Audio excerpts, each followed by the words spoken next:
Jumpa lagi tajuk demokrasi. Seperti biasa kita berbincang-bincang tentang berbagai hal, sosial, politik, budaya, dan menghadirkan beberapa narasumber. Kali ini ada seorang narasumber yang sangat spesialis.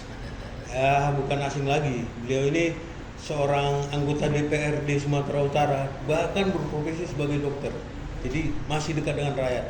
Kita langsung aja sapa, yaitu Tuaman Purba. Salam jumpa, Bang. Salam demokrasi. Salam demokrasi. Oke.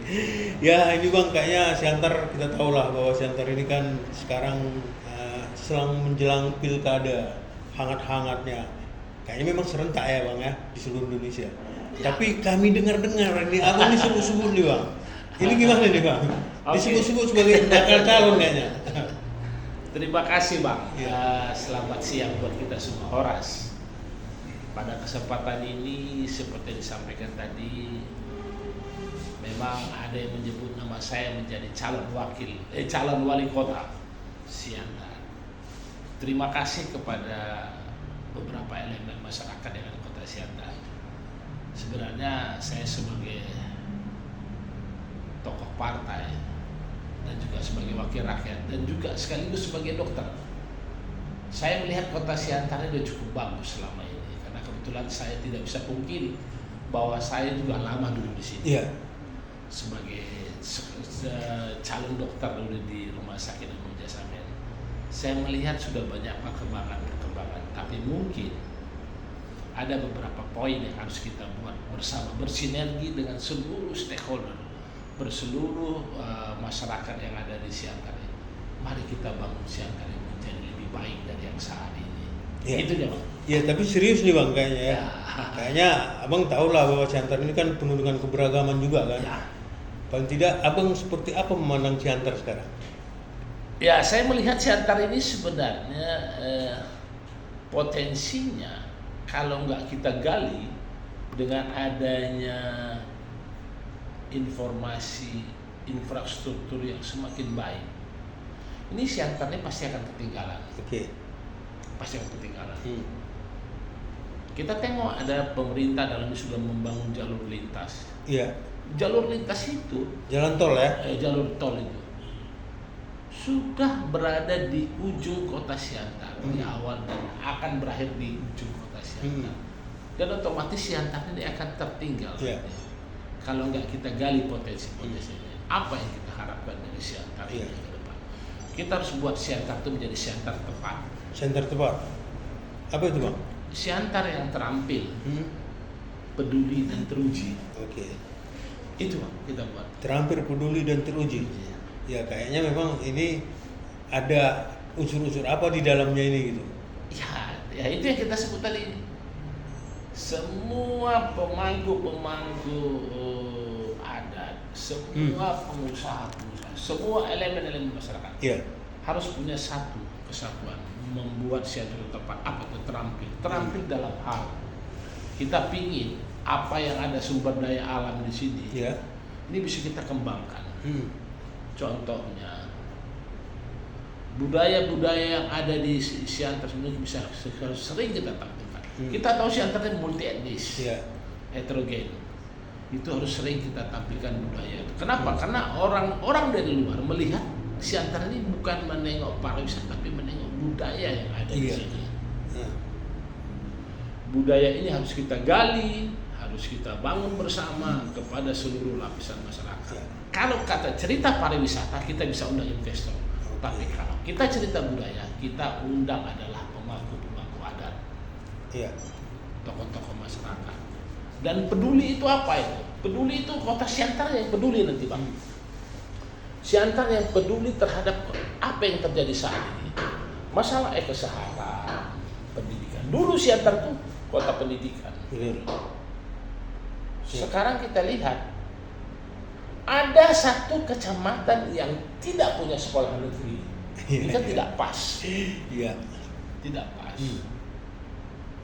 Jadi bagaimana seorang anak-anak sekolah yang di satu kecamatan itu untuk mendapatkan sekolah negeri akan terhempang karena ada jalur zonasi.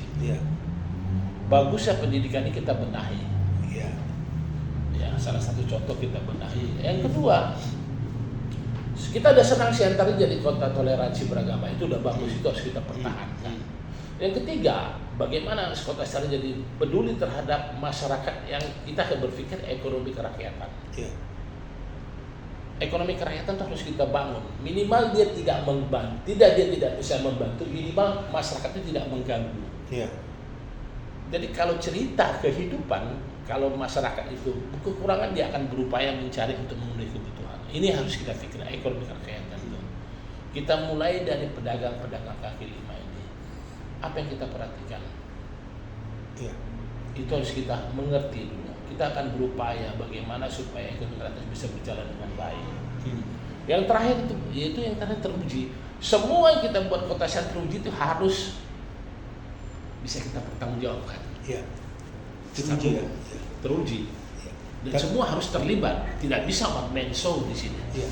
Bang, bicara tentang ekonomi kerakyatan, kita di sini banyak potensi. Ada itu pajak oras, Bang. Betul.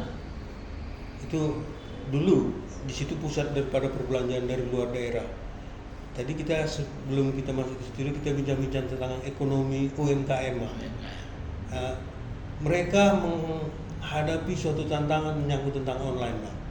Nah, itu salah satu kadang-kadang kalau kita bicara di sana mau sampai jam 11 sampai jam 12 belum buka dasar. Mungkin ada strategi seperti apa itu, Bang? Jadi ini pernah saya seminggu yang lalu saya datang ke pajak oras. Saya ngobrol. Apa yang pertama mereka tanya?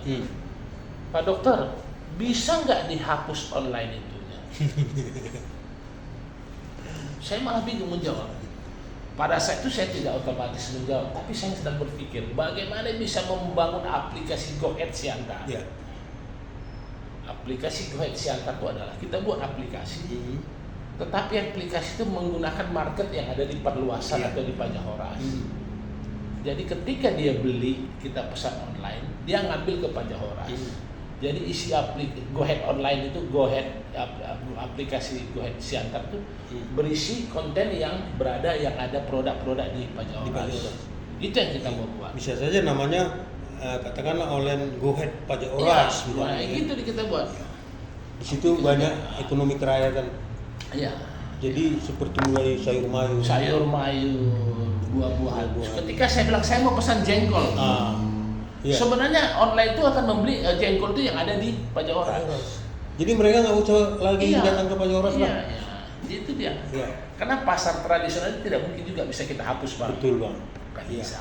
Itu. Karena disitulah jenjangnya masyarakat kita masih ada ketimuran, bersosialisasi, ketemu. Iya. Ini sangat menarik sekali sebenarnya karena memang potensi yang ada di Siantar walaupun saat ini memang perlu dimaksimalkan, Bang ya. Betul, Bang. Mungkin kalau dikatakan baik ya mungkin perlu diperbaiki lagi. Betul, gitu. itu dia. Apa yang dibuat oleh pemerintah sebelumnya udah bagus. Oke. Cuma kita lebih bersatu. Bersatu kita membuat satu perubahan yang menjadi lebih baik ke depan. Oke, Bang. Oke, Bang, nanti kita bincang-bincang selanjutnya, kita reses dulu. Thank you.